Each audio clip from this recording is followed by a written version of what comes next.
இது ஹைரம் மின் அல்ஃபி ஷஹர்ன்றாங்க.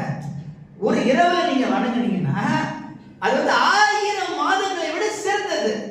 நம்ம யார் 1000 மாதங்கள் ஹயாத்தா இருக்கிறோம், 82 வயசு இருக்குன்னா பெரிய விஷயம். 82 வயசுல வந்து வெறும் வயசுல போறதில்ல, ஆரோக்கியமா இருக்கணும்ல.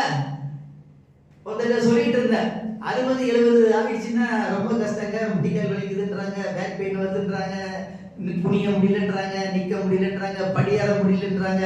அவர் சொன்ன நீங்க வேற 45ல இங்க தள்ளாடுது அப்படின்னு சொல்றாரு. இன்னைக்கு அந்த மாதிரி சிச்சுவேஷன் என்ன செஞ்சிருக்கிறோம், அது பெண்கள் எல்லாம் கேட்கவே வேண்டாம். அவ்வளவு சீக்கிரத்துல என்ன செய்யறாங்க, அவ்வளவு பெயின் வருகிறது, அவ்வளவு நோய் வருகிறது, அவ்வளவு பிரச்சனை வருகிறது, அவ்வளவு சிக்கல் வருகிறது. அப்போ இருக்க போது கொஞ்ச நாள், அதுல எத்தனை நாள் ரமலான் நம்ம இருக்க போறோம்னு தெரியாது. அது எத்தனை நாள் ரமலானை முழுமையாக பயன்படுத்திக் கொள்ளக்கூடிய ஒரு தௌஃபீக், ஒரு வாய்ப்பு, சந்தர்ப்பம் நமக்கு கிடைக்குதுன்னு தெரியாது. அப்ப வர்றதை பயன்படுத்திக்கணுமா இல்லைங்களா? ஆனா சகோதரர்களே, ரமலானுடைய சிறப்புகள் எல்லாம் நம்ம கேட்டுக்கிட்டே இருக்கிறோம், ஏகப்பட்டது தெரியும் நமக்கு. அதுக்காக நம்ம என்ன தயாராகிறோம்? நம்ம வீட்டுல ஒரு கல்யாணம்னா எத்தனை மாசத்துக்கு முன்னாடி தயாராகிறோம்? குறைந்தபட்சம் மைண்ட் வாய்ஸ் என்ன ஓடுதுன்னு எனக்கு தெரியுது, 6 மாசத்துக்கு முன்னாடி இது பண்ண. இப்பெல்லாம் வந்து வருஷத்துக்கு 1 வருஷத்துக்கு முன்னாடியே இதெல்லாம் புக் பண்றாங்க, மண்டபம்லாம் புக் பண்றாங்க. சமயக்காரன் சரியான சமயக்காரன் கிடைக்கிறது கஷ்டம். 8 மாசத்துக்கு முன்னாடி அட்வான்ஸ் பேமெண்ட் கொடுத்து என்ன செய்யறாங்க, ஆளை பிடிக்கிறாங்க. அப்புறம் ஏகப்பட்ட ஏற்பாடுகள். ஒரு கடை திறக்கிறான்னு வைக்கல, எவ்வளவு ஏற்பாடு பண்ண வேண்டியிருக்கு. இடத்தை பார்க்கணும், லொகேஷன் பார்க்கணும், தனக்கேற்ற மாதிரி வடிவமைக்கணுமா இல்லைங்களா? அது என்ன கடையா இருக்க போகுது, அது ஏற்கனவே ஏதாவது ஒன்று இருந்துட்டு போகுது.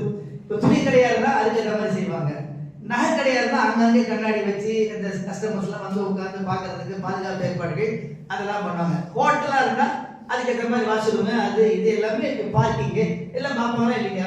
அப்ப ரமலான்ல நம்ம என்ன செய்யணும்?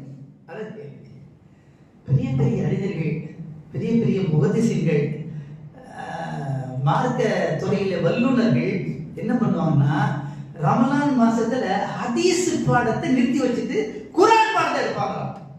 வருஷக்கல்ல அன்னைக்கெல்லாம் வந்து இமாம்கள் எப்பவுமே தாவா பணியில் எடுப்பாங்களா இல்லைங்களா?